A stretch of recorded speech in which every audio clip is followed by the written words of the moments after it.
Tama yan, Ma'am Jewel. Bago mag-hearing ng April 14, tignan nyo si Sara magdeklarang may sakit.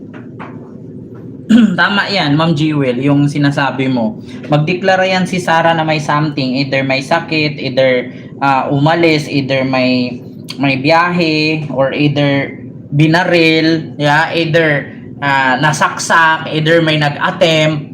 Oo, kasi yan yung irarason niya mga kababayan.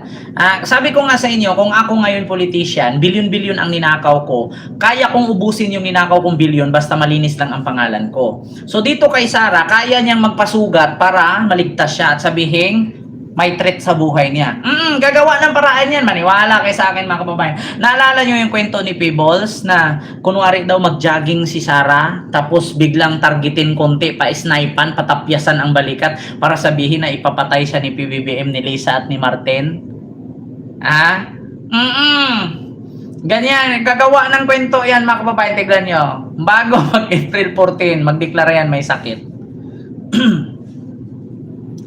Gagawa Diyos ko. Ngayon may plano na yan mga kababayan. Tignan nyo nga ngayon, pag usaping impeachment, inaano nila, binabara nila. Pag usaping impeachment, hinaharang nila, gumagawa sila ng issue na ang sabi nila, si PBBM daw may stage 4 cancer, di ba? Si PBBM daw mamamatay na, nangangamoy St. Peter. Totoo yan mga kababayan. Tignan nyo para mapagtakpan ng impeachment. Kung naalala ninyo, yung trial ni Digong, di ba? Kung naalala ninyo, sa trial ni Digong, nung September 20, ano ba yon something, no? Sa trial ni Digong, ay January na pala yun. Anong ginawa nila? Naglabas sila ng 18 Marines, para mapagtakpan itong issue ni Digong sa trial, di ba? Gagawa ng script yan, maniwala kayo sa akin mga kababayan, Kung naalala ninyo, kung yung confirmation of charges ni Digong noong January 18 ba yon mga kababayan, correct me if I'm wrong, tapos biglang lumabas itong 18 Marines na delivery daw ng maleta, tapos ending sana ngayon yung delivery ng maleta natapos na rin, tapos na ang kwento. Tapos yung nakaraan naman na imbis na may kakasuhan na biglang lumusot si Gutesa, tapos nung hinanap si Gutesa nawala na rin. 'Di ba? Pang ano lang panggulo, panglin lang. Para mailihis nila panglihis ng issue. Kaya tignan niyo pagdating ng April 14, abangan niyo 'yan sabihin niyo sa akin mga kababayan na mali ako. April 14, bago mag-April 14, magawa ng panibagong kwento yung mga animal na yan. Tignan niyo, antayin niyo. Hindi umipik yung Gutesa. Hindi umipik yung 18 Marines. Hindi umipik yung cancer ni BBM. Anong sunod?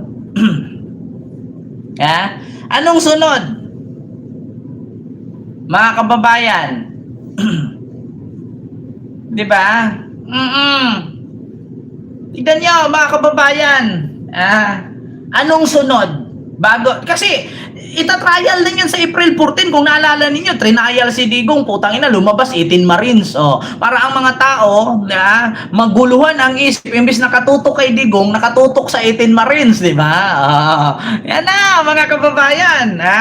Ay nako, sabi ko sa inyo, lalo yan usapin ni Sara yan. Issue ni Sara yan, kailangan nilang takpan. Gagawa sila ng panibagong issue. Nako mga kababayan, ito isipin ko, parang may sasakay ng Land Cruiser tapos titirahin ng basuka. Diba? Parang may sasakay ng helicopter tapos kunwari binaril, nahulog yung helicopter. Pero sa dagat na landing or di kaya sa palayan para hindi man lang masabog. Ganun yan Kung naalala ninyo mga kababayan, may death threat. Death threat daw. Kaya tignan ninyo mga kababayan, tignan nyo. May mag-post dyan na ang sabi nila, protect Sara, protect Sara. Maniwala kayo sa akin mga kababayan, tignan nyo. Bukas may mag-post dyan, protect Vice President Sara. Ihanda ang mga security. Kailangan alert ang security ni Sara. Protect VP Sara. Tignan nyo, may mag-post yan. Maniwala kayo sa akin mga kababayan. Ako pa ba? Ako pa ba? Hanapin natin April 14. Merong mangyayari dyan para mapagtakpan yung issue. Either si Sara may death threat, either si Sara i-ambush, either si Sara gaganunin. Tingnan nyo. Wala pang April yan, mga kababayan ha. Punta tayo sa mga DDS vloggers. Tingnan nyo, abangan nyo mga kababayan ha. Tingnan nyo, may magsabi niyan, protect Sara, protect. Oh, nakakaabaan na nakakatakot. Protektahan natin si BP Sara. Ito ha, mga kababayan. Ito, punta tayo dito sa mga post ng mga tingnan nyo. Protect BP Sara. Ito na, hawak mo ang seat, hawak mo ang seat. Oh, ito ha, mga kababayan. Oh, di ba? Tingnan nyo, mga kababayan, ha?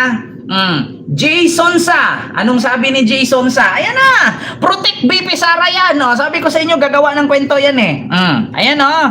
Protect Vice President Sara. Her security is in the country utmost priority for the next 4 hours. So, ayan na nga. Sabi ko sa inyo mga kababayan, advance tayo mag-isip eh. Sabi ko nga sa inyo, magagawa ng kwento yan. Kunwari may ambush, may death threat. Kita nyo, anong sabi ni Jason Sa? Protect Vice President Sara Duterte. Her security is in the country utmost. Priority for the next 24 hours. Putang ina, di ba? Sabi ko sa inyo mga kababayan, another day, another script. Hi guys, this is Kent Garcia. Another day, another script. Ano sabi ko sa inyo mga kababayan? Nagkakamali ba ko mga kababayan? Mali ba tayo? Kita ninyo, mga kababayan, sabi ko sa inyo eh. Bago mag-April 14, tignan ninyo, si Sara, sasabihin niyan may sugat siya dito, may nagurgur sa kanya.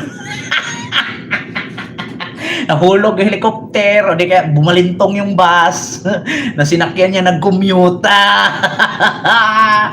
Protect BP Sara daw. Ayan na, ayan na. Kasi anong sabi? Protect Vice President Sara Duterte. Her security is the country's utmost priority for the next 24 hours. Ayan na nga. Diba? Protect BP Sara. Tangina talaga itong mga DDS na to, no? Kita ninyo. Kaya tignan nyo, mga kababayan. Si PBBM. Kita nyo si PBBM umamin. Anong sabi ni PBBM? Umamin si PBBM mga kababayan na may sakit siya. Totoo, may sakit. Umamin. At least umamin. Mga kababayan, hindi katulad ng iba dyan, gagawa ng script. Ito mga kababayan, pakinggan natin ito. Yossi Claire Castro umamin si PBBM.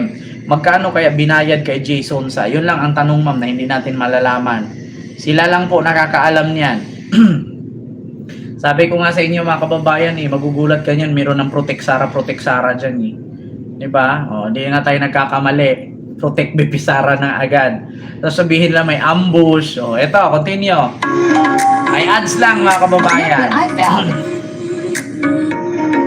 Baba nating mga balita, muling iginiit ng Malacanang na nasa mabuting kalusugan si Pangulo Marcos Jr. sa gitna ng mga kwestiyon sa social media. Balita mula sa Malacanang, hatid ni Radyo Patrol, Christian Yosares. Christian. Ito nililinaw ng Malacanang na hindi naka-apekto sa trabaho ngayon ni Pangulong Ferdinand Marcos Jr. ang pagkakasakit na noon ng diverticulitis. Ito ang binigyan diin ni Palace Press Officer at Communications Undersecretary Claire Castro. Ma'am Lita, hello po. Sa mga obserbasyon sa social media na pumayat umano ang pangangatawan ng Pangulo. Kaya nga mga Sirlino. Nag-ingat na ang Pangulo sa pagkain para maiwasang tamaan muli ng sakit. Dagdag ng Malacanang, wala rin nararanasan anumang problema sa kalusugan si Pangulong Marcos sa kasalukuyan at ikinit na nasa mabuting kondisyon ang kalusugan nito. Nauna ng nilinaw ni Castro na walang katotohanan ng kumarat na mga balita sa social media kaugnay ng kalusugan ng Pangulo. Ngayong Miyerkules, dumalo pa sa magkakasunod na meeting sa Malacanang si Pangulong Marcos na inaabangang maglalabas ng desisyon sa rekomendasyon kaugnay ng hirit na suspensyon o pagtapya sa fuel excise tax. Yes po, Ma'am Judith, nakita ko po. Sigurado, ito ang Radyo Patrol. Diba, umamin si PBBM mga kababayan na may sakit siya. Kasi meron siyang sakit na ano ba yon? Verticulitis ba yon? Ang sabi kasi ng doktor, wag siyang kumain ng marami. Wag siyang masyadong magpabusog. Kasi baka daw aatakihin siya ng sakit. Ngayon, kumain siya ng tama lang, tapos wag siyang magpakapagod. Kasi once na magkapagod siya, magugutom siya eh. So pag napagod siya, nagugutom, kakain siya ng marami. So pag nakain siya ng marami, atakihin na naman siya ng sakit. Oh, at least umamin, may sakit, pero hindi cancer, Kasi ganun yun mga kababayan. Kailangan kasi kay PBBM talaga, hindi siya mapagod. Kasi di ba ang tao pag pagod nagugutom? So pag nagugutom, kakain. So pag kumain, pag mapadami ang kain, atakihin na naman siya ng diverticulitis. Ano ba yun? Ano ba yung sakit na yun? Diverticulitis. Diagnosed, no effect to current work. Oo, ganun yan. At saka mga kababayan, stress talaga si PBBM sa totoo lang. No? Stress. Kasi bakit? Tayo nga lang sa sarili natin, ang dami natin problema, stress. Paano pa to buong Pilipinas? Lahat ng nakawan, lahat ng tawag doon, korupsyon, lahat ng katiwalian, kay PBBM lahat sinisi. Samantalang si PBBM naman nakabisto, pero si PBBM ang sinisi. Di ba? Kung pwede nga lang utusan PBBM, huwag mo nang imbestigahan yan. Hayaan mo na lang mabulok ng Pilipinas. Hayaan mo lang ipasalo sa susunod na maging presidente. Diba? Siyempre, ayaw naman gawin ni PBBM yun. Kasi bakit? Anong reputasyon niya? Di sirang-sira siya.